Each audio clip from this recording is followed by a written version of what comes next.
Queridos hermanos y hermanas, que en Cristo y también amigos que nos acompañan en las transmisiones del Instituto Vida para Todos, sean todos muy bienvenidos para un mensaje más que nosotros estamos por transmitir.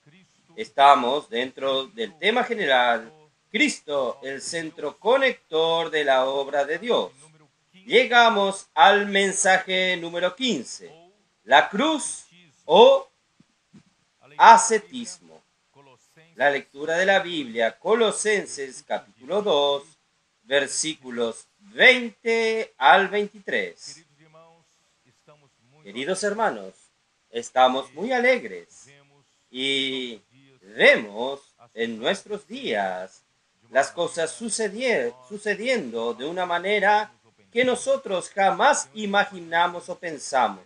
El Señor está haciendo grandes cosas entre nosotros, no porque seamos nosotros mejores, no.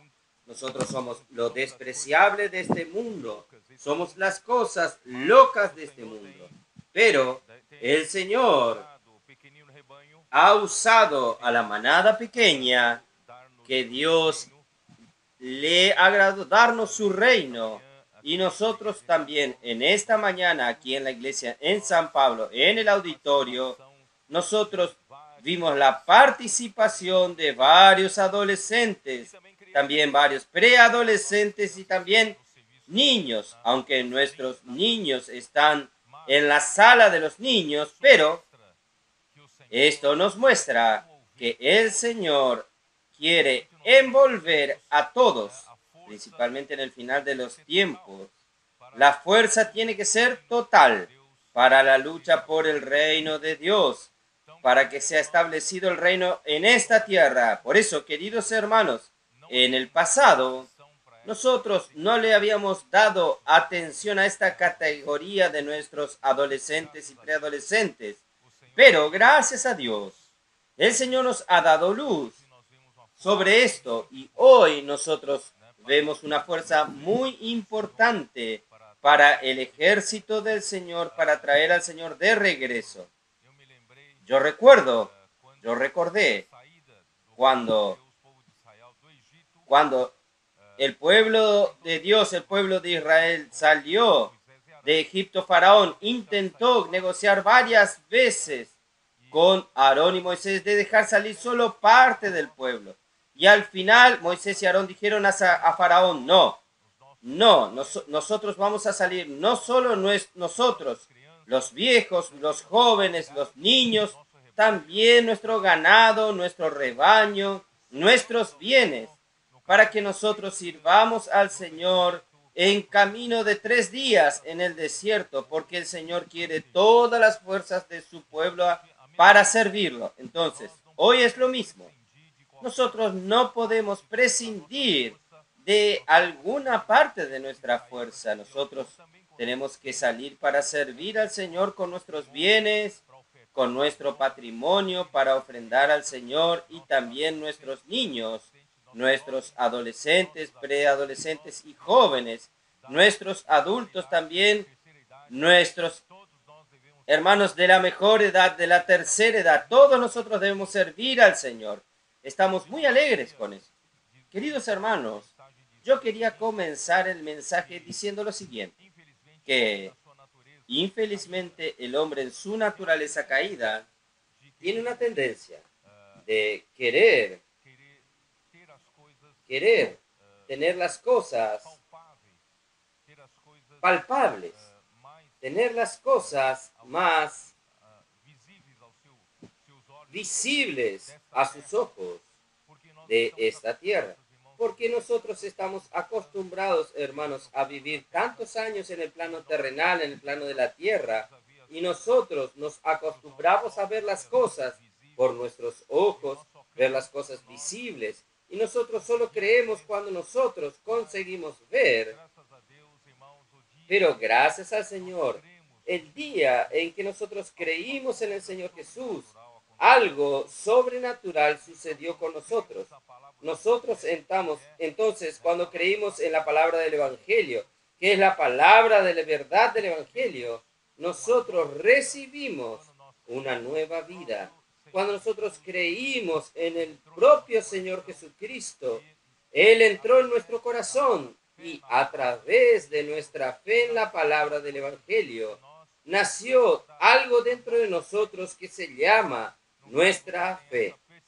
No sé si ustedes tienen esta percepción. Usted hoy, después que creyó en el Señor Jesús, en la palabra del Evangelio, que alguien le predicó a usted, nació en usted esta fe, su fe. Y por medio de esta fe, querido hermano, usted no necesita más vivir como todos los hombres aquí en la tierra viven, solo en el plano terrenal, en el plano visible. Nosotros podemos, hermanos, tener acceso por la fe a las cosas de otro mundo. Nosotros podemos tener acceso por la fe a las cosas de la dimensión de la fe. Nosotros hoy no vivimos por lo que vemos. Nosotros no vivimos solamente en el plano de la tierra. Nosotros vivimos a través de nuestra fe. Nosotros vivimos por la esfera espiritual, la esfera donde está Dios. Nosotros vivimos en la dimensión de la eternidad.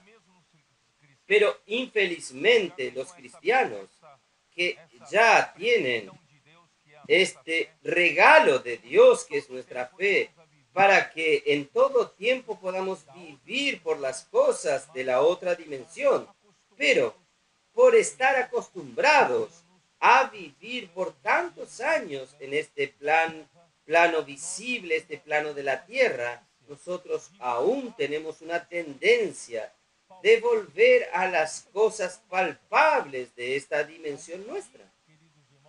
De ahí, hermanos, es que surgieron muchas cuestiones del área de la idolatría. Por ejemplo, la idolatría, es difícil usted adorar un Dios invisible. Es más fácil usted tener una imagen, una escultura, ¿no es así?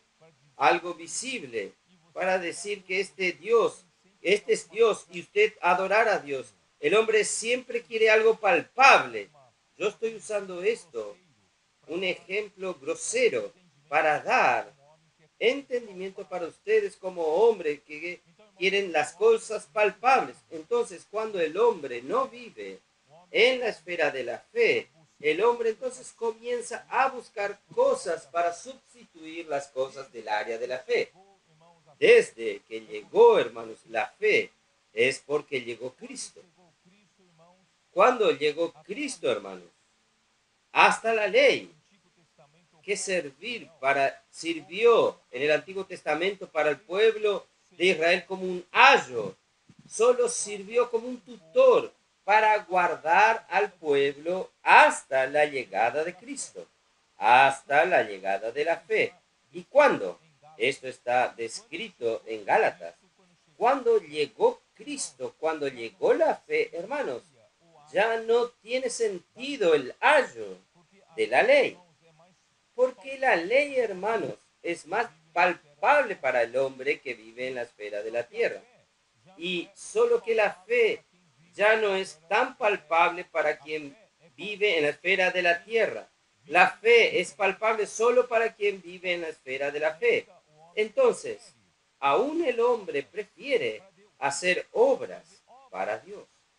Hacer obras como si por sus obras alcanzasen, él pudiese alcanzar el nivel de la espiritualidad o pudiese agradar a Dios a través de sus obras.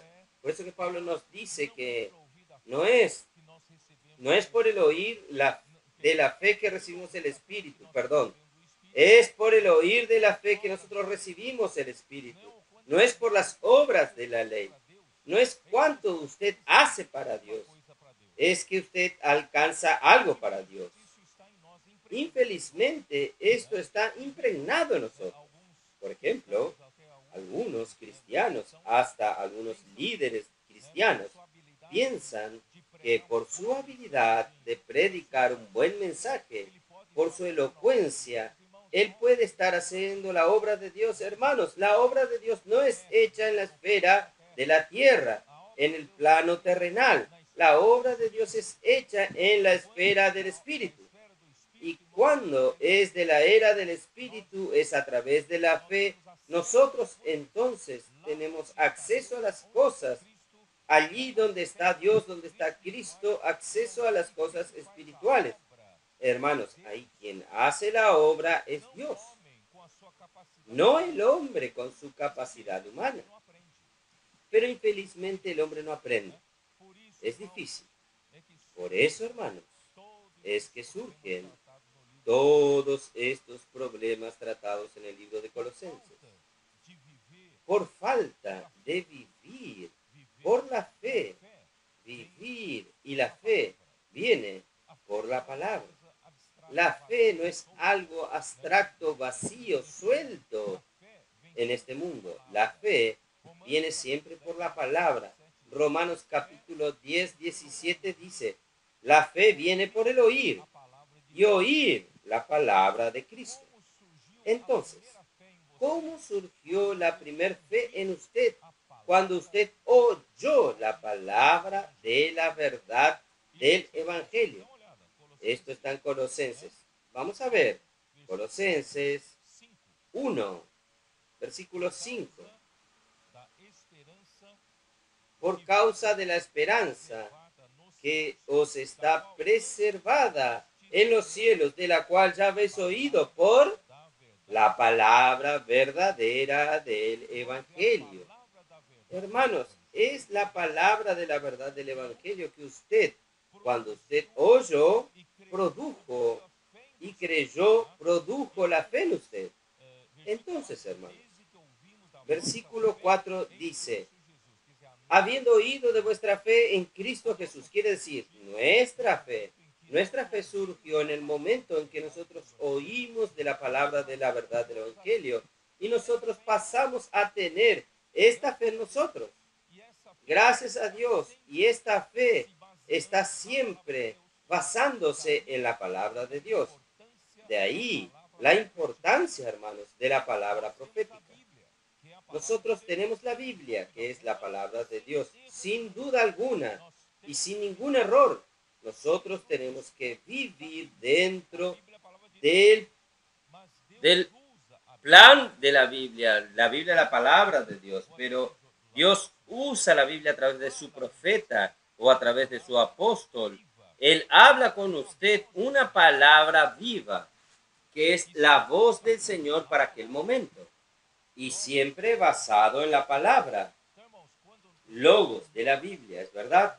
Entonces, hermanos, cuando nosotros oímos la palabra profética y cuando nosotros creemos, ejercitamos nuestra fe, nosotros somos llevados a otra dimensión. Nosotros somos llevados a la dimensión donde está Dios.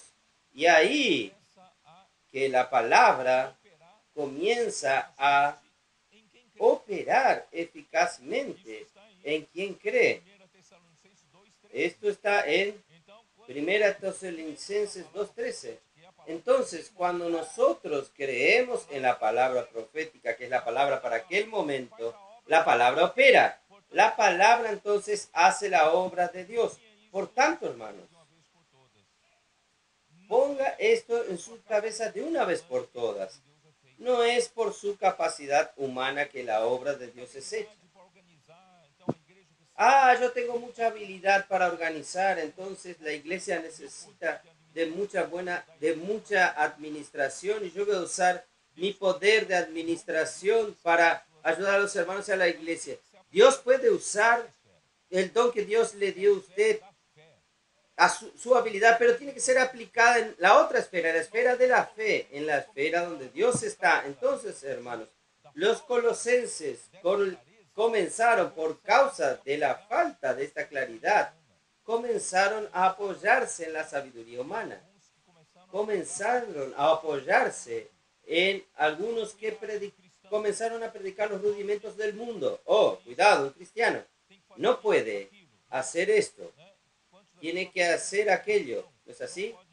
¿Cuántos de aquí no aprendieron? Un cristiano no puede beber bebida alcohólica, no puede fumar, no puede pecar, no puede hacer esto, no puede hacer aquello, ahora haga esto, haga aquello. ¿Cuántos de nosotros no aprendimos así? ¿No es así? Esto es bueno, claro. Yo no estoy diciendo que la cultura humana es algo malo. Los rudimentos del mundo sean malos, ¿no es así? La tradición de los hombres, no digo que son todas cosas malas, son cosas buenas. Pero hermanos, no tome esto para sustituir nuestra vida en la fe. No sé si ustedes me entienden.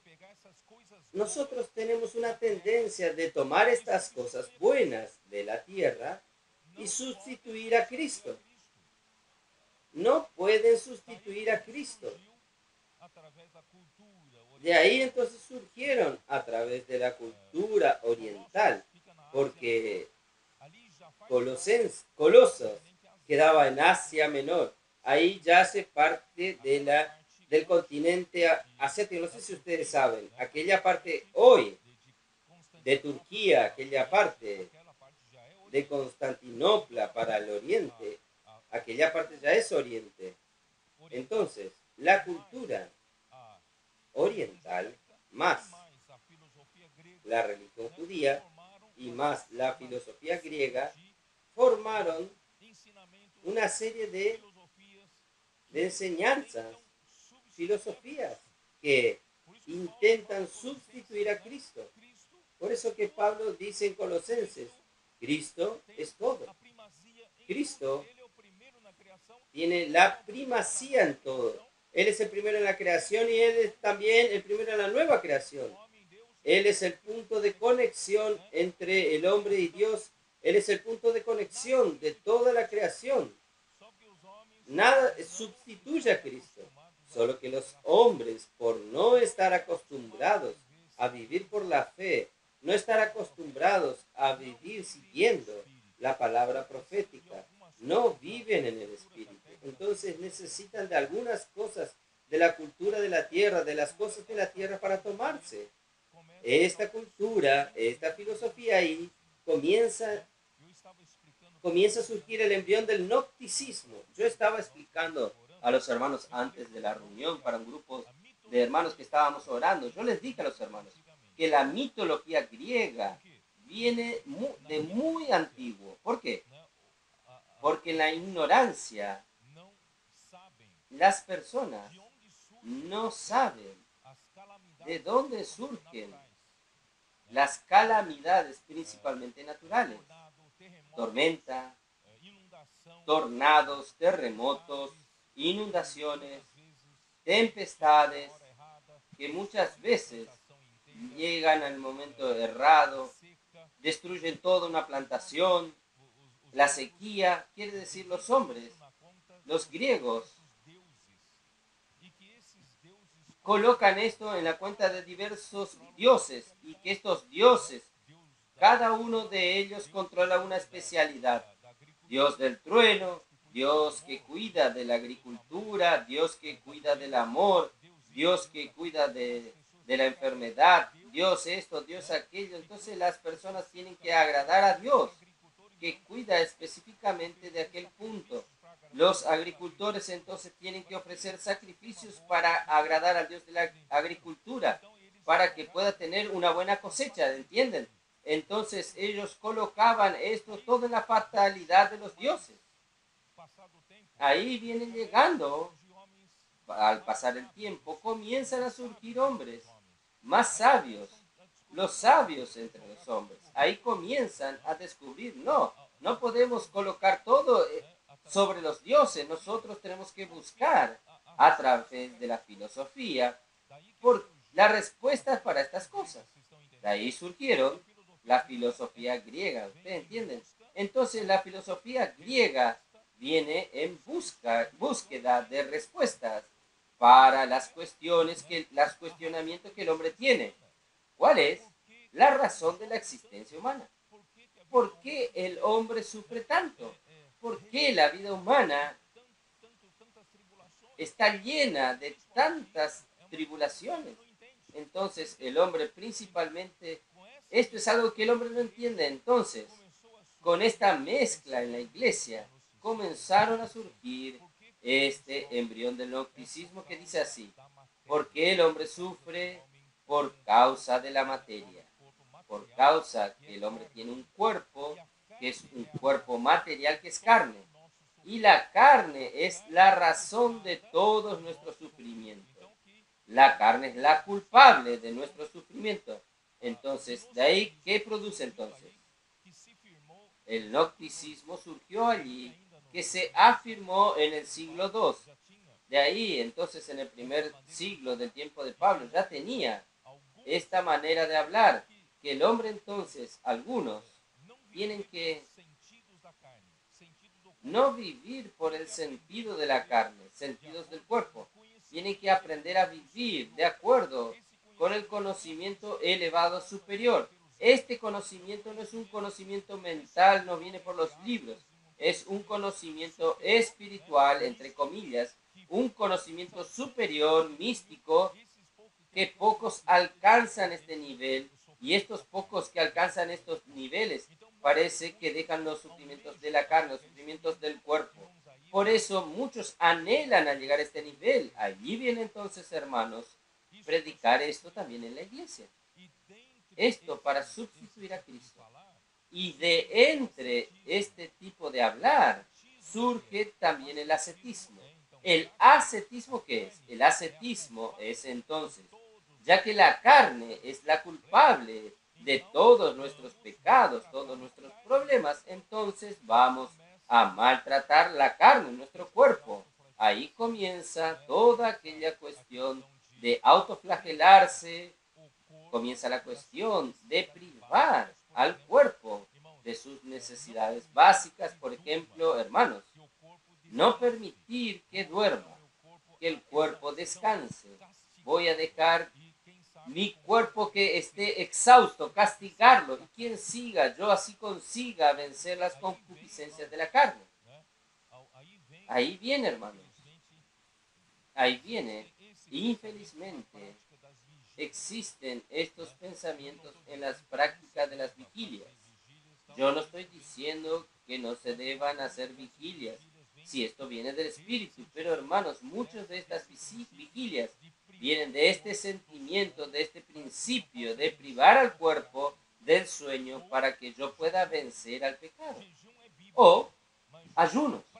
Ayuno es bíblico, pero la práctica del ayuno para privar al cuerpo, para intentar vencer la carne, esto no es bíblico. ¿Entienden? Entonces, eso es ascetismo. Ascetismo. Entonces, algunos privan a su cuerpo de ayunar. A veces ayunan por 7 días o más. Hay gente que llegó al nivel, no sé cuál es el récord, y llega al momento que aún su mente no funciona bien. Y dice, conseguí vencer la carne. No vence nada. Después, cuando cae en el pecado, cae aún peor. Entonces, hermanos, por eso que Pablo está intentando mostrar que no es por ahí, hermanos. Nuestro camino es Cristo. Yo voy a explicar en este mensaje mejor para ustedes. Pero antes de entrar en el mensaje propiamente dicho, yo quiero decir, ya hablé varias cosas. Yo quiero decirles a ustedes, hermanos, qué maravilla. Nosotros estamos predicando el Evangelio en las calles. Hermanos, en este sentido, la inmersión en la palabra, hermanos, ha traído tantos beneficios para que nosotros no caigamos en eso. La inmersión en la palabra, hermanos, nos lleva a que la mente sea colocada en el Espíritu. Entonces, la mente no confía en las obras de la carne, en las obras de lo que el hombre es capaz de hacer. Entonces, la inmersión en la palabra, hermanos, en verdad, es colocar nuestra mente en el Espíritu y sobre una palabra. Y la palabra va haciendo efecto. La palabra va nutriendo nuestra mente, nuestra emoción, nuestra voluntad y va transformándonos. Y cuando nosotros creemos en la palabra, practicamos la inmersión en la palabra y vamos a salir a predicar el Evangelio, hermanos, nosotros también vemos que la palabra opera allí afuera y las cosas funcionan. Y más que esto, no tengo tiempo de detallar sobre esto, pero solo quiero mencionar, hermanos, lo que nosotros estamos haciendo es una obra de amor. La fe es para que nosotros tengamos acceso a las cosas del plano de Dios, el plano espiritual, justamente para producir algo del plano de Dios. La esperanza es para que nosotros no desistamos. La esperanza de la gloria es la que me motiva. Un día cuando Cristo vuelva, yo voy a ser glorificado. Cuando Cristo vuelva, hermanos, si yo continúo viviendo por la voluntad de Dios, yo voy a ser galardonado juntamente con los vencedores para reinar con Cristo por 1000 años. Esta es mi motivación. No tengo miedo de hablar esto, no. La esperanza es mi motivación, que me da perseverancia, nunca desistir. Y es por esto que mi vida, quien tiene esperanza en su vida cristiana, no es de altos y bajos. Tiene que tener constancia. Hoy estoy eufórico, mañana estoy desanimado. No quiero más vivir la vida de la iglesia. No, la esperanza nos mantiene constantes, ¿es verdad?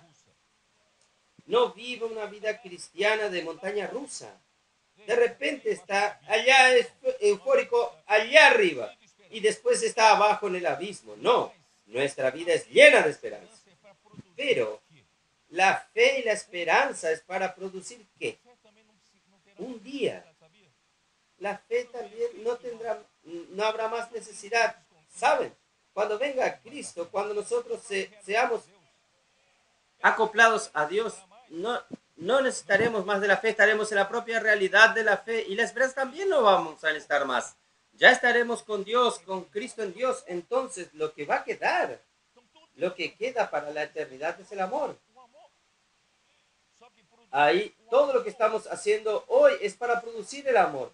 Solo que producir el amor aún es muy abstracto. Producir el amor, ¿cómo? ¿Qué es este amor? Por eso que yo vengo a decirles a ustedes que el libro de Colosenses viene hablando de esta red de amor. Entrelazamiento. Dios nos suple a través de la palabra profética, nos suple con Cristo, que trae el mismo Dios que es amor, que es la urdiembre de un telar, de un tejido. La urdiembre son hilos longitudinales que representan el amor de Dios, que viene de Dios. Y nosotros a través de la palabra recibimos a Cristo, el amor de Dios. Y con este amor, hermanos, nosotros comenzamos a amar a las personas. ¿Qué hace que usted salga a las calles y predique el Evangelio? ¿Quién hace que usted en la mitad del día, un sol abrasador, el calor del día, usted llegue a una persona y le diga, ¿puedo orar por usted? Esto es motivado ¿por qué? Es motivado por el amor. El amor. Ahí, motivado por el amor, hermanos, usted contacta a las personas. Estos hilos transversales es usted practicando el amor, alcanzando a las personas. Y las experiencias que usted va a obtener a través de allí con estas personas, comienza a trazar un tejido de amor, a tejer un tejido de amor. Y el amor, hermanos, exige sacrificio, exige trabajo, exige abnegación, exige renuncia. El amor es entrega. El amor no espera nada a cambio. Hermanos, este es el amor de Dios. Entonces, salir a las calles, predicar el Evangelio, llevar los libros a las personas, hermanos, exige amor. Y el amor exige entrega, exige renuncia. Entonces, hermanos, a través de esto va a producir una historia maravillosa en la misma calle de amor. Estas experiencias que nosotros estamos teniendo en las calles, hermanos, salvando a las personas y las personas teniendo experiencias con Dios, hermanos, nunca más serán borradas estas historias. Esta historia queda para la eternidad. Al momento que usted en esta hora queda en su egoísmo, quedando en su casa, durmiendo, no hay ninguna historia para que usted cuente. Entonces, hermanos, gracias a Dios, Dios está. ¿De dónde viene todo esto? El principio es la palabra. Por eso, hermanos, el enemigo de Dios quiere atacar la palabra. Él quiere hacer que las personas no crean en la inmersión. ¿Qué tiene de equivocado la inmersión? La inmersión, hermanos, es penetrar más en la palabra de Dios. La inmersión, hermanos, es rumear la palabra de Dios. La inmersión tiene como meta renovar nuestra mente, colocar nuestra mente en el Espíritu. Y la inmersión nos hace abrir nuestra mente para que el río de la gracia pueda penetrar en nuestra alma. ¿Qué hay de equivocado en la inmersión? Pero el enemigo de Dios quiere atacarlo. ¿No es así, hermanos? Entonces, gracias a Dios, hermanos, cada vez más las iglesias están entrando en esto y la obra de Dios realmente se está realizando, no solo en América del Sur, está yendo a otros continentes. Varios hermanos del continente africano están aquí. Mañana llegarán aún más. Esta semana llegarán aún más. ¿Qué es esto, hermanos? Hermanos, nosotros vamos a cambiar todo el continente africano entero. Allí, en ese continente, las personas van a ver, está siendo escrita una historia de amor a través de la red de amor allí. También en Europa, ¿no es así, Mauricio? Aquel continente considerado frío, continente considerado que nadie quiere más a Dios, ni la palabra de Dios. No, las personas están sedientas. Continente norteamericano, continente centroamericano, el Caribe, Puerto Rico. Aleluya, nosotros tenemos el continente de Oceanía, Australia.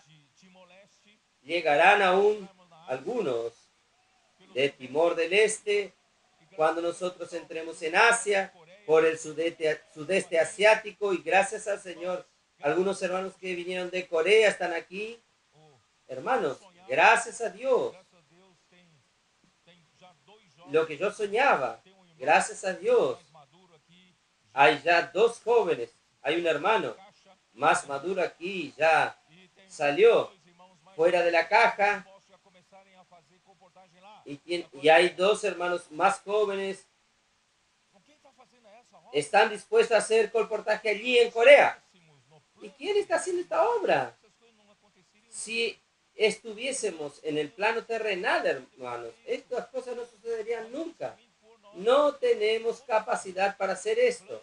Pero justamente por nosotros ir a otro plano, al plano de la fe, al plano de Dios y por la palabra profética, entonces, hermanos, Dios está encontrando canal para hacer esta su obra.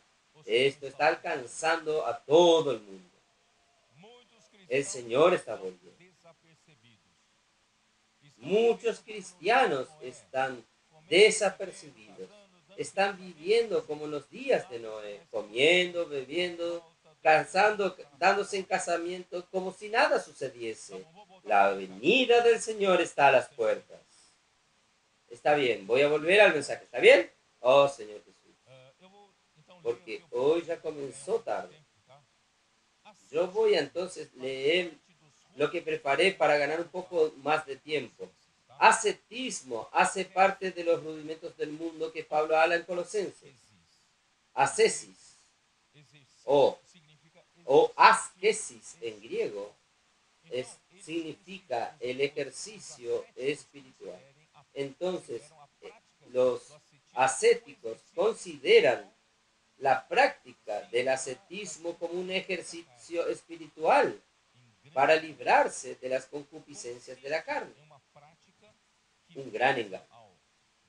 Consiste en una práctica que tiene como meta al desarrollo espiritual, consiste en el renunciar al placer del cuerpo, a sus sentidos y en no satisfacer sus necesidades básicas, privando al cuerpo de sus necesidades básicas. La ascesis es practicada para aproximar a la persona de la verdadera realidad espiritual y ideal al desconectarse de la imperfección y de la materialidad del cuerpo. Es un gran engaño. Ascetismo es una doctrina filosófica que defiende la abstención de los placeres físicos y psicológicos, creyéndose el camino para alcanzar la perfección y el equilibrio moral y espiritual. Ahora ustedes entienden por qué yo hablé esto al comienzo. La vida cristiana es una vida vivida por la fe, no en busca de soluciones en el nivel de la tierra. No, la solución para nosotros está allá. Ahí surgieron el monasticismo. Ahí usted encuentra muchos monasterios por allí. Muchos monjes surgieron a partir del siglo IV, V. Monasticismo se consolida en el siglo IV y en el inicio del siglo V la historia del cristianismo, el cual es un movimiento singular y radical con el surgimiento de la figura enigmática del monje asceta, con sus reglas de conducta y valores centralizadas en las prácticas ascéticas o ascetismo, se instala en la historia de la iglesia. Los monjes creían tener un llamamiento especial para vivir una vida cristiana más elevada, y para alcanzar esta deseada santidad se imponían a sí mismos severas restricciones. Se retiraban para lugares desiertos para entregarse a la intensa meditación en las cosas divinas, donde la mente podría estar enteramente separada de todos los temas naturales y de lo que traía placeres a los sentidos. Quiere decir, niegan cualquier placer a la visión, al olfato, al tacto, a todos los sentidos. Ellos niegan los placeres para ellos porque creían que tenían que llevar su cuerpo a estar exhausta con vigilias, ayunos, trabajos pesados y torturas. El cuerpo era considerado como un estorbo a sus aspiraciones espirituales, y para reprimir o refrenar los sentidos del cuerpo ejecutaban los más insanos y locos regímenes, absteniéndose de sueño y alimento hasta quedar exhaustos. Vean el engaño de Satanás. Si todos buscasen la espiritualidad de esta manera, ¿quién va a edificar la iglesia? Usted se refugia en una caverna. Este va al monasterio. ¿Quién va a edificar la iglesia? Cristo no tendrá la edificación de la iglesia. Miren qué engaño. Sin embargo, la Biblia habla en mortificar los hechos del cuerpo y no mortificar al cuerpo. Romanos 8:13. Ahora voy a entrar. Voy a mostrarles a ustedes la solución de Dios. La solución de Dios no es el ascetismo, no es el monasticismo. Romanos 8:13.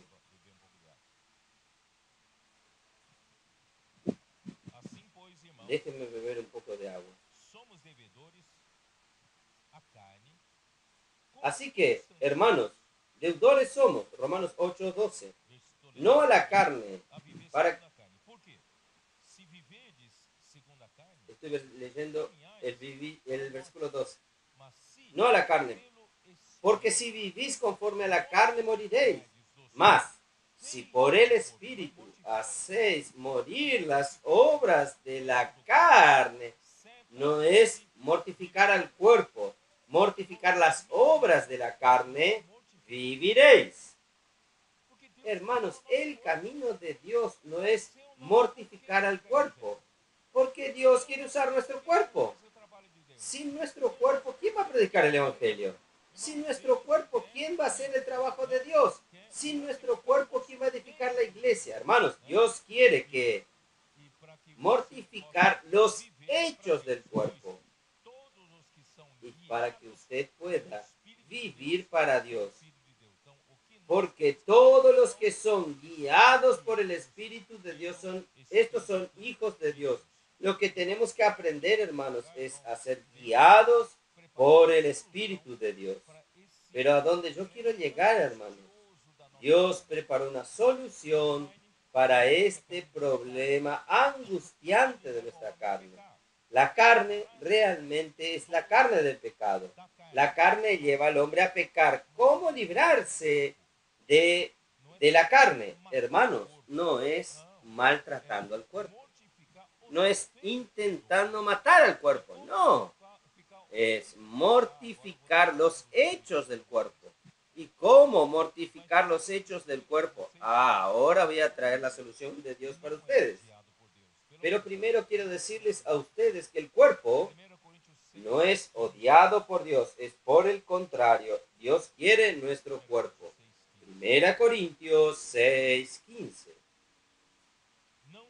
Primera de los Corintios 6:15. ¿No sabéis que vuestro cuerpo son miembros de Cristo? ¿Ustedes sabían esto o no? No odie su cuerpo, porque su cuerpo hace parte, son miembros de Cristo. Dios quiere usar su cuerpo como miembro del cuerpo de Cristo. Esté a disposición de Dios. Solo esto voy a leer. Romanos 12:1. ¿Cómo nos dice? Así que, hermanos, os ruego por las misericordias de Dios que presentéis vuestros cuerpos en sacrificio vivo, santo, agradable a Dios, que es vuestro culto racional. Hermanos, ¿qué es presentar nuestro cuerpo, sino colocar el cuerpo a disposición de Dios? ¿No es así? Entonces Satanás quiere destruir al cuerpo. ¿Quiere anular al cuerpo? No. Dios quiere su cuerpo. Dios quiere que usted presente su cuerpo como sacrificio vivo, santo y agradable a Dios, que es vuestro culto racional. Entonces, cuando usted presenta su cuerpo para ejercitar el espíritu, porque su espíritu necesita de su cuerpo para ejercitar, ¿o no es así? Su cuerpo necesita cooperar, su boca necesita invocar el nombre del Señor, pero si su boca no invoca, ¿cómo su espíritu va a ejercitar? Oh Señor Jesús, oh Señor Jesús. Entonces su cuerpo hace la voluntad de Dios. Su cuerpo lleva a usted al ejercicio del espíritu y lleva a usted a hacer inmersión en la palabra. ¿Y su cuerpo va a llevar a qué? Por el ejercicio de la palabra, en la inmersión en la palabra, su mente se renueva, su mente se abre y Dios consigue hacer que Cristo fluya dentro de su alma, tomando cuenta de su mente, voluntad y emoción. Entonces, si el cuerpo no coopera, ¿cómo se hace? Ahí entonces usted es tocado, usted quiere salir a las calles para predicar el Evangelio. Todo esto necesita del cuerpo. Su cuerpo no va, no hay quien predique el Evangelio.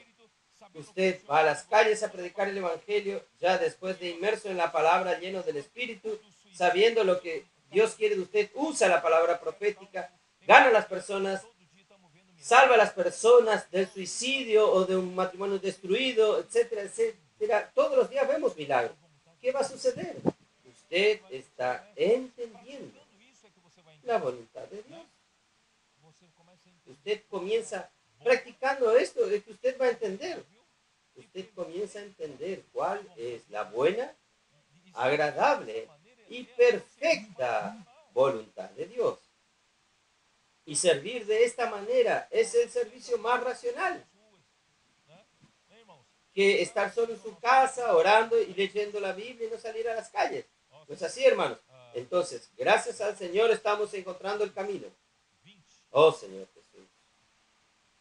Colosenses 2, 20.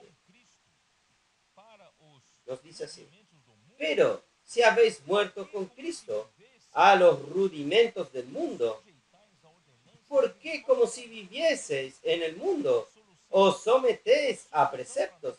Quiere decir, Pablo está dando el camino a la solución para nuestra carne que nos lleva a pecar. Hermanos, la solución es morir con Cristo. No es volver a las reglas de conducta que los rudimentos del mundo ofrecen. No es para volver a sujetarnos a ordenanzas. No haga esto, no haga aquello. Hermanos, voy a contar una experiencia muy superficial. Cuando aún era adolescente yendo a joven, por primera vez, hermanos, yo fui junto con los hermanos. Los hermanos fueron a Belo Horizonte a predicar el evangelio a los hermanos chinos. Estuvimos 3 días de conferencia. Por primera vez yo participé de esto. Hermanos, yo volví a San Pablo. Como si pues, el mundo quedó sin color. El mundo no estaba más colorido para mí. Yo sabía por mis padres, la religión, todo, que cuando ya pasaba aquellas revistas de mujeres, yo tenía que andar así, tapando mi ojo para no ver. Pero ahora, después de estar lleno del Espíritu, parece que el mundo ya perdió el color para mí. Aquello ya no hace ningún efecto en mí. Ustedes entienden la diferencia. No mira aquello, no ve aquello, no haga esto, no haga aquello. Hermanos, no tengo mucha fuerza para esto. Hoy los adolescentes tienen acceso aquí. Toda la porquería también está aquí en el celular. ¿Cómo usted va a impedir que él vea? Hermano, no tiene sentido. Tiene que llevar a nuestros adolescentes a ejercitar el espíritu, en la inmersión en la palabra, predicación del evangelio. Ahí ellos van a descubrir cuál es la buena, agradable y perfecta voluntad de Dios. Y estas cosas pierden fuerza. Esta es la solución de Dios, hermanos. No haga esto, no haga aquello. No hay fuerza en eso. Usted ya tuvo esta experiencia. No hay fuerza. No debo hacer esto, no debo hacer aquello. El problema en el matrimonio. Yo le grité a mujer hoy. Oh, ella me dio la espalda. Ahí voy a ver. Perdón, yo soy muy rudo. Yo digo, nunca más voy a hacer esto. No crean. Este nunca más no funciona. Hermanos, no toquen esto, no haga esto, no haga aquello, no funciona. ¿Qué funciona, hermanos? Es colocar la mente en el espíritu. Hermanos, voy a continuar leyendo. Oh, Señor Jesús. Entonces, el ascetismo, como también todo concepto gnóstico, tiene como meta sustituir a Cristo y a su obra en la cruz con la sabiduría humana. Cristo ya resolvió nuestro problema de la carne y del pecado en la cruz. Pero el hombre aún quiere vivir por la sabiduría humana. Esto es lo que estoy diciendo, que el hombre le gusta más las cosas palpables de este plano. El hombre no quiere ir a otro plano, quiere vivir en este plano. El hombre tiene que vivir por la fe, ir a otro plano y creer en Dios, no creer en su capacidad, no creer en su sabiduría. El concepto gnóstico afirma que toda materia es mala, responsable por los sufrimientos humanos. El ascetismo tiene como escena tratar mal al cuerpo infligiéndole castigo o privaciones severas como solución para restringir la indulgencia de la carne. No es la solución. La sutileza de Satanás es desviar el enfoque de la obra de salvación de Dios por medio de Cristo, anulando la utilidad del cuerpo en los servicios a Dios. aislando a las personas en monasterios y cavernas, inutilizándolas así para la edificación de la iglesia. Imaginen si todos nosotros nos aislásemos uno de los otros, hermanos, no hay quien predique el evangelio y no hay edificación de la iglesia. No hay la red de amor. Señor Jesús, la solución de Dios para la carne es la cruz. La muerte de Cristo termina con nuestro viejo hombre y la resurrección de Cristo nos hace vivir y andar en novedad de vida para vivir para Dios. Romanos 6. Abra su Biblia en Romanos 6, versículo 4. Oh Señor Jesús.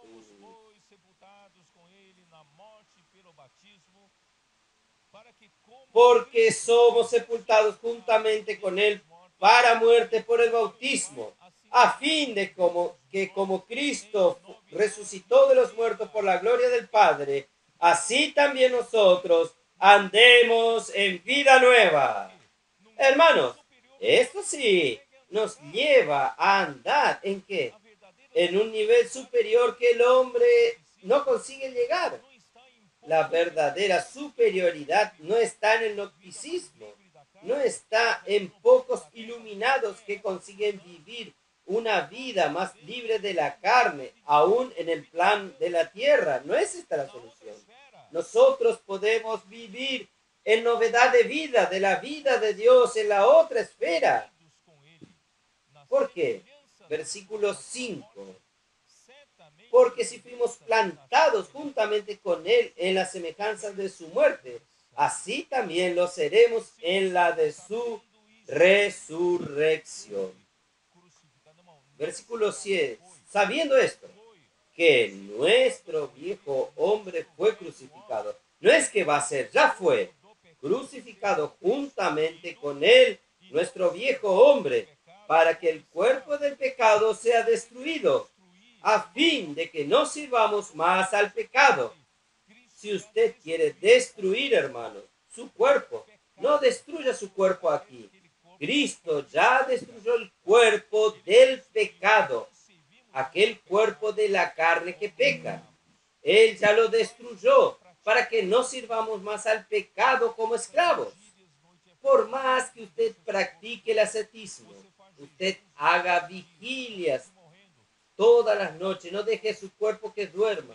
Usted hace ayunos de 30 días casi muriendo, no deja que su cuerpo se alimente. Usted aún no está libre de su carne, no está libre. Hermanos, la única solución, Dios ya lo hizo en Cristo. Cristo, cuando fue crucificado, Él crucificó allí nuestra carne. ¿No es así? Oh, Señor Jesús.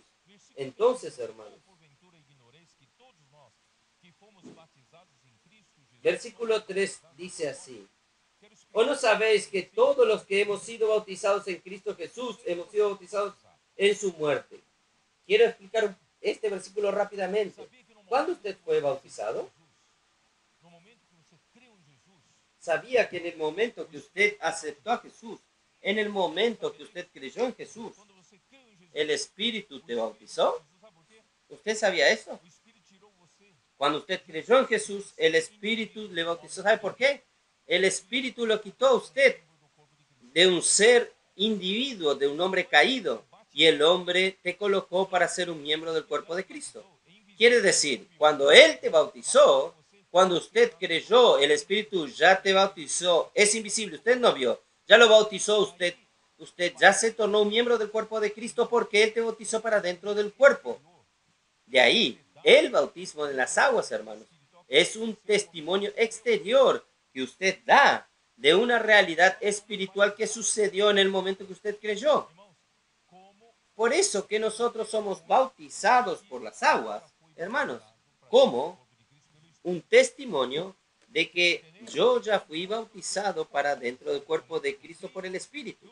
¿Ustedes entienden? Entonces, cuando yo fui bautizado en el momento que yo creí, yo ya fui bautizado en la muerte de Cristo. Yo ya me uní en la muerte de Cristo. me identifiqué con Cristo cuando Cristo fue a la cruz. Yo fui juntamente con Él. ¿Quién cree en esto? Usted ya fue crucificado juntamente con Cristo. ¿Para qué? Para que cuando Cristo fue resucitado, usted también fue unido con Él en su resurrección. Y ahora, hermanos, yo y usted no necesitamos más vivir en la esfera del cuerpo de esta carne. Nosotros podemos vivir en la esfera de la resurrección. Hermanos, aunque nuestro cuerpo aún esté en la tierra, pero nosotros vivimos en el plano celestial. Nosotros andamos aquí en la tierra. A veces las personas no ven, pero en realidad espiritual, en novedad de vida. Nosotros vivimos, andamos en novedad de vida. Estamos ya libres, libres de todo este problema que el ascetismo intenta realizar. Esta es la solución de Dios, ¿es verdad? Déjeme continuar leyendo. ¿Por qué? Versículo 7. Porque el que ha muerto ha sido justificado del pecado. Y si morimos con Cristo, creemos que también viviremos con Él. Entonces, cuando nosotros morimos, hermanos, con Cristo, es para vivir con Cristo también. Entonces, hermanos, nuestra vida hoy es con Cristo. Pero ¿dónde está Cristo? Está en nosotros, pero está en los cielos. Está en la otra esfera. Está en el plano celestial. Por eso tenemos que vivir por la fe. ¿No es así? Por eso que Hebreos 11 dice, sin fe es imposible agradar a Dios. Sin fe es imposible agradar a Dios. Vamos a continuar. Versículo 9. No, ¿dónde estoy? Versículo 9. Sabiendo que Cristo, habiendo resucitado de los muertos, ya no muere. La muerte no se enseñorea más de él. Hermanos, ya no estamos más sujetos bajo la muerte. Todo el hombre caído está dentro de la muerte. Está bajo el dominio de la muerte. Pero nosotros no. Nosotros ya morimos con Cristo. Estamos resucitados con Cristo. Porque en cuanto murió, al pecado murió una vez por todas. Una vez por todas morimos al pecado. Mas en cuanto vive, vive para Dios. Oh Señor Jesús. Efesios 4. Efesios 4, versículo 22 al 24. Señor Jesús. 22 dice así. En cuanto a la pasada manera de vivir, despojaos del viejo hombre que está viciado conforme a los deseos engañosos. Hermanos, cuando nosotros vivimos en el mundo, en esta esfera terrenal del hombre caído, nosotros vivimos en el viejo hombre. Este viejo hombre infelizmente se corrompe según las concupiscencias del engaño. El engaño aquí, hermanos, es el padre de la mentira. El engaño aquí es Satanás, es el diablo. El diablo, él es el mismo engaño, es la misma mentira. Él va a ofrecerte carnadas. ¿Qué carnadas son? Son las concupiscencias. ¿Qué son concupiscencias? Son cosas para suscitar su codicia. Entonces, la codicia lo va trayendo a usted para que usted busque los placeres de la carne. Ahí usted cae en el engaño. Él consigue engañarte y usted vive así en el viejo hombre en todo el tiempo. Realmente la carne es un problema, pero no es la solución el ascetismo que funciona. Entonces, como el viejo hombre, todos nosotros estábamos viviendo en el viejo hombre, no estábamos. Y el viejo hombre que nosotros vivíamos es individual. Nosotros éramos individualistas, no es así. Pero ahora, en el versículo 23, y renovaos en el espíritu de vuestra mente. Gracias al Señor, nuestra mente fue renovada. El Espíritu entonces tomó cuenta de mi mente y está invadiendo con el río de la gracia mi mente. ¿Y ahí qué sucede? Yo estoy revistiéndome. Yo me revestí del nuevo hombre. Ahora, hermanos, este nuevo hombre no es más un individuo. Este nuevo hombre es colectivo. Este nuevo hombre, hermanos, es el cuerpo de Cristo, es la iglesia, es la nueva creación. Entonces nosotros fuimos reconectados en este otro nivel, en el nivel de la nueva creación, en el nivel del nuevo hombre. Hermanos, este nuevo hombre creado según Dios, en justicia y santidad procedente de la verdad. El nuevo hombre está constituido de la misma verdad, la misma realidad. La misma realidad, hermanos, vive en la esfera de la justicia y de la santidad. Entonces, hermanos, Dios quiere transferirnos del viejo hombre que es individualista al nuevo hombre que es un nuevo hombre colectivo, que es la iglesia, que es el cuerpo de Cristo, que es la nueva creación. Entonces, oh Señor Jesús, Efesios 2, versículo 15 y 16, capítulo 2, versículo 15 y 16 de Efesios, que dice así: aboliendo en su carne las enemistades, la ley de los mandamientos expresados en ordenanzas, para crear en sí mismo de los dos, judíos y gentiles que habían creído, un solo y nuevo hombre, haciendo la paz, y mediante la cruz reconciliar con Dios a ambos en un solo cuerpo, matando en ella las enemistades. Yo quiero probar con estos dos versículos que el nuevo hombre no es más un individuo. Este nuevo hombre es el cuerpo de Cristo. ¿Está bien? Es colectivo. Oh Señor Jesús. Entonces, hermanos, vamos. La función, Romanos 6 y 7, ya leímos. La función de la cruz, hermanos, al crucificar el viejo hombre, es destruir el cuerpo del pecado, para no vivir, servir al pecado como esclavo. Quien murió ya está justificado del pecado. ¿Qué es el cuerpo del pecado? El cuerpo del pecado, hermanos, es el instrumento del viejo hombre para cometer pecados, que es el cuerpo de la muerte en Romanos 7:24. Vamos a ver, Romanos 7:24. Miserable de mí, ¿quién me librará de este cuerpo de muerte? La cruz de Cristo destruyó el cuerpo del pecado. La cruz de Cristo destruyó el cuerpo de la muerte, la cual es la carne del pecado. Romanos 8:3. Porque lo que era imposible por la ley, por cuanto era débil por la carne realmente es un problema. Ellos estaban correctos en esto, pero la solución no. Dios, enviando a su Hijo en semejanza de carne de pecado, o de carne de pecado, carne pecaminosa o carne del pecado, o a causa del pecado, condenó al pecado en la carne. Quiere decir, no sé si ustedes entienden, el problema está en la carne del pecado. El problema está en nuestra carne. Realmente la carne necesita ser destruida para nosotros estar libres de la carne. Pero la solución de Dios para la destrucción de la carne es en la cruz de Cristo. Jesucristo vino aquí en la tierra. Es la palabra que se hizo carne. Él vino a tomar la misma forma de la carne, solo que Él no puede tener pecado. ¿No es así? Pero esta carne que Él vino a tomar tiene pecado, es la carne del pecado. Por eso que Dios tan sabio, que Dios lo hizo tomar la semejanza de la carne del pecado. Ustedes perciben la diferencia. Una es la carne del pecado y otra es la semejanza de la carne del pecado.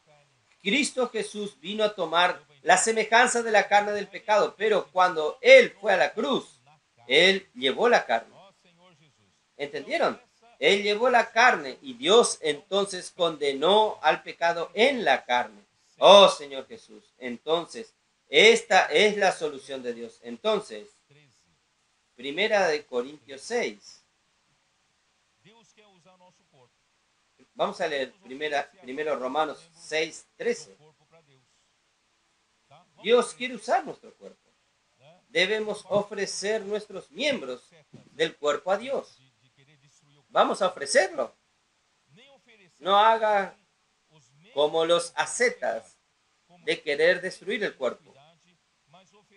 Ni tampoco presentéis vuestros miembros al pecado como instrumentos de iniquidad, sino presentaros vosotros a Dios como vivos de entre los muertos, y vuestros miembros a Dios como instrumentos de justicia. Vamos a ofrecer nuestro cuerpo a Dios. Diga al Señor: Señor, mi boca está aquí para ti, mis oídos, mis ojos, mis piernas, mis pies, mis brazos, todo mi cuerpo es tuyo. Úsalo como instrumento de justicia. Primera Corintios 6:15.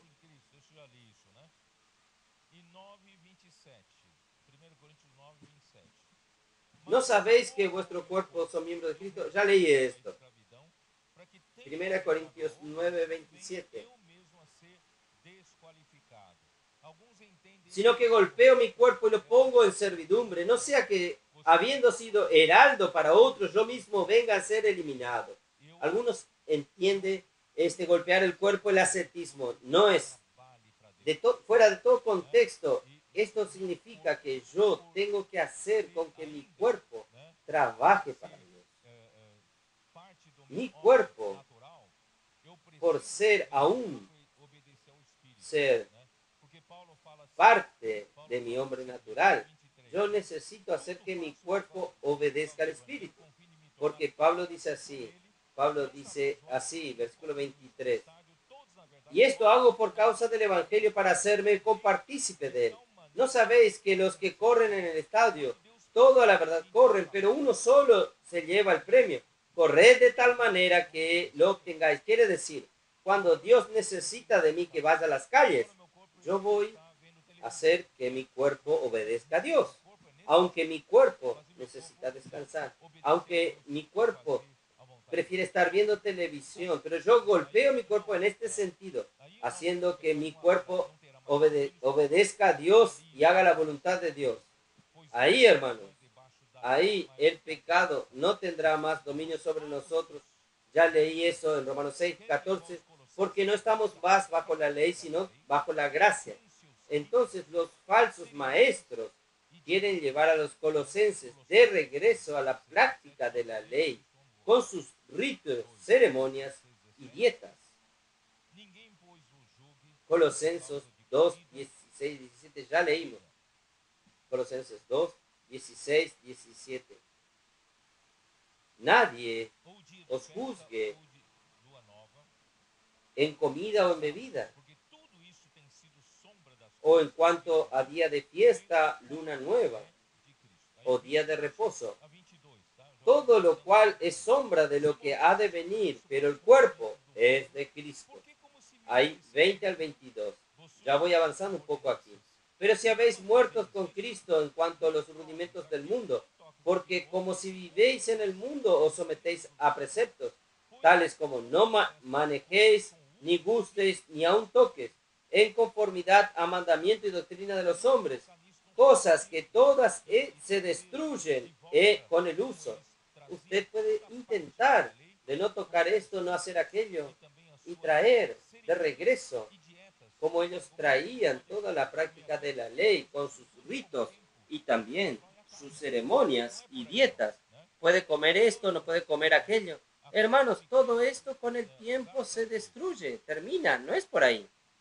Entonces, hermanos, la cruz de Cristo, Gálatas 2, versículo 19. Señor Jesús. Gálatas 2, versículo 19. Porque yo por la ley soy muerto para la ley, a fin de vivir para Dios. Con Cristo estoy juntamente crucificado, y ya no vivo yo, mas vive Cristo en mí. Y lo que ahora vivo en la carne, lo vivo en la fe del Hijo de Dios, el cual me amó y se entregó a sí mismo por mí. Hermanos, qué maravilla. Porque, hermanos, los falsos maestros intentan traer de regreso la ley judía.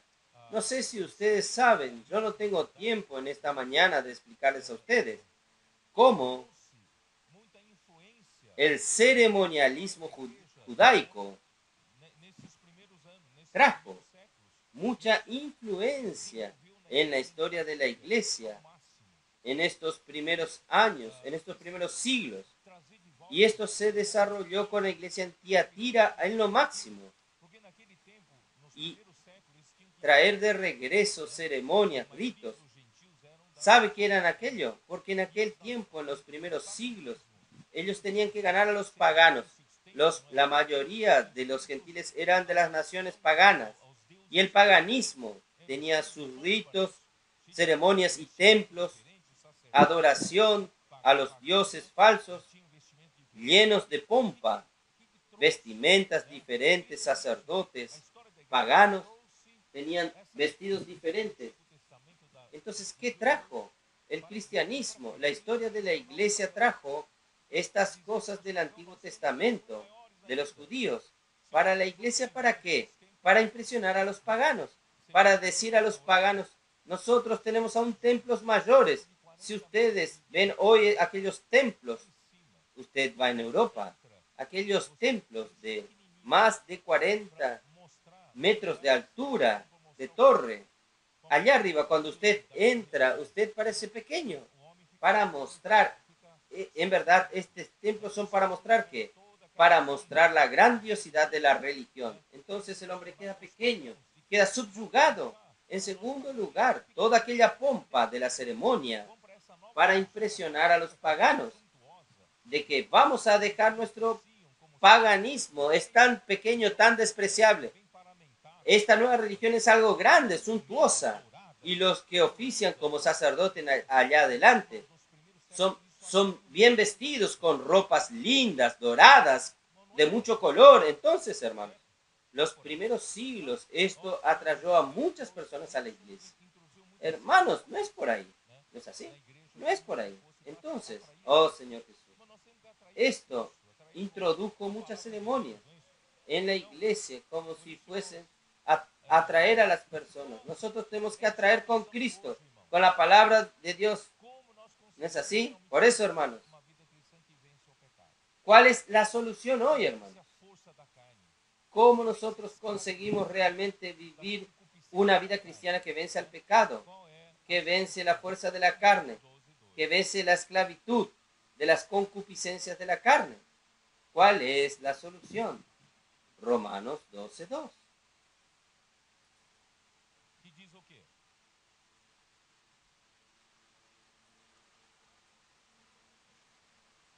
¿Qué dice qué?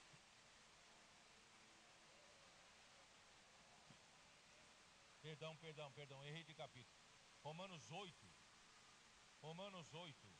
versículos 1 y 2. Perdón. Erré capítulo.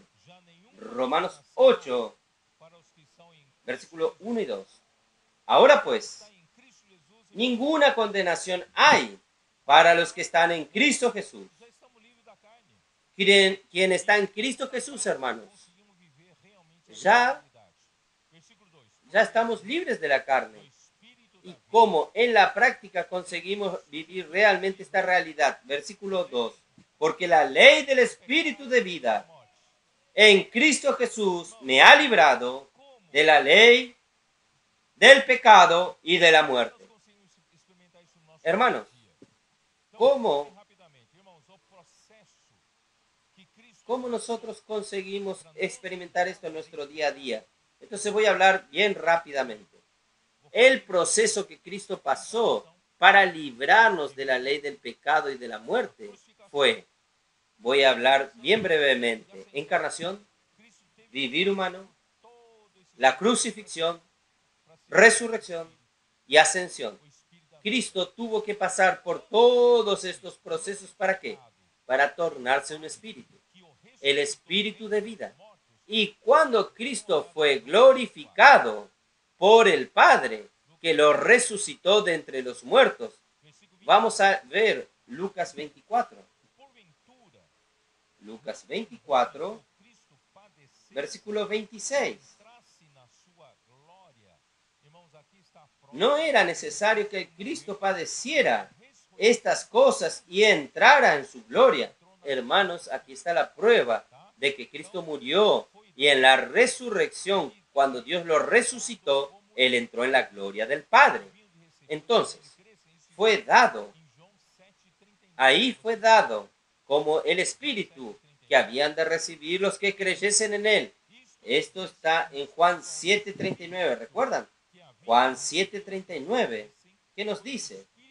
Esto dijo con relación al Espíritu que habían de recibir los que creyesen en Él, pues aún no había venido el Espíritu Santo, porque Jesús no había sido aún glorificado. ¿Ustedes entienden? ¿Cuándo Jesús fue glorificado? Recién dije en Lucas 24, en la resurrección. ¿No es así? Cuando Jesús murió y Dios lo resucitó, fue glorificado en la gloria del Padre. Y cuando Él fue glorificado, Él fue dado a nosotros como el Espíritu. Y este Espíritu entra en todo aquel que cree en Él, como ríos que fluyen, como ríos, ¿no es así? Esto dijo con relación que de su interior fluirían ríos de agua viva. Entonces los ríos de agua viva que fluyen, ¿de quién? Del Espíritu. Oh Señor Jesús. Este mismo Espíritu, hermanos, es el otro consolador de Juan capítulo 14. Juan capítulo 14.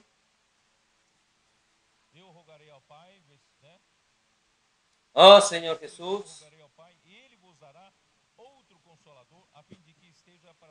Yo rogaré al Padre, versículo 16. Y yo rogaré al Padre y os dará otro consolador para que esté con vosotros para siempre. El Espíritu de verdad, al cual el mundo no puede recibir, porque no le ve ni le conoce. Pero vosotros le conocéis, porque Él mora con vosotros y estará en vosotros. Entonces, este mismo Espíritu de verdad era Jesús que habitaba con ellos, pero que entrará en ellos cuando sea glorificado. Entonces, aquí dice claramente que Jesús se tornó el Espíritu de vida, el Espíritu después de la glorificación, después de la resurrección, y Él hoy, hermanos, es el Espíritu de vida, el Espíritu que da vida. En 1 Corintios 15:45, usted hoy tiene dentro de usted al Espíritu, que es el mismo Jesús, que fue resucitado, fue glorificado. Él está como el Espíritu viviendo dentro de usted. Y usted sabe que este Espíritu que está dentro de usted, yo tengo una parte final que voy a dejar para el próximo mensaje. Este Espíritu que está dentro de usted, Él tiene un poder mayor de que la ley del pecado y de la muerte. Yo voy a ilustrar de la siguiente manera. La ley del pecado y de la muerte es como la ley de la gravedad, que todos nosotros estamos sujetos, ¿no es así? En cuanto vivimos en la materia, nosotros estamos sujetos a la ley de gravedad. Esta botella, si yo la levanto a medio metro, si yo la suelto, va a caer, porque hay una ley que la empuja hacia abajo. Pero si yo la levanto a 10.000 metros, 10.000 kilómetros, 10.000 metros, igual va a caer de la misma manera, pero se va a destruir del todo. Hermanos, no importa con qué altura usted consigue elevar un objeto en la tierra, por la ley de la gravedad, él va a caer. No importa usted estando en la esfera de la tierra, practique el ascetismo, practique el gnosticismo. Usted puede ir hasta las alturas, va a caer de la misma manera, ¿entienden? Porque la ley de la gravedad es la ley del pecado y de la muerte que lo va a empujar hacia abajo. La única manera de que usted consigue vencer esta ley Hoy mismo, si usted vive en la carne, usted va a caer. ¿No es así? Pero ¿cuál es el secreto? ¿Cómo usted tiene dentro de su espíritu el espíritu de vida, el espíritu que da vida, el espíritu que es Cristo? Él tiene una ley también, y la ley del espíritu de vida es la única ley que consigue hacer que usted venza la ley del pecado y de la muerte. Es como si fuese el lanzamiento de un cohete. El cohete consigue llevar un satélite o llevar al hombre para el universo sideral, para el espacio sideral. El cohete es tan poderoso que consigue vencer la ley del pecado y salir fuera de la atmósfera, estar fuera del poder de la gravedad. Ahí entonces vivimos en los cielos. Entonces, ¿dónde usted tiene esto? Usted tiene esto en su espíritu. Vamos a hacer funcionar la ley del espíritu de vida. Por eso, hermanos, ejercicio del espíritu nos ayuda. Inmersión en la palabra nos ayuda. Practicar la palabra nos ayuda. Hermanos, todo esto nos lleva a vivir por la ley del espíritu de vida. Es la única manera de vencer el pecado y la muerte. Voy a detenerme aquí. Jesús es nuestro Señor. Amén.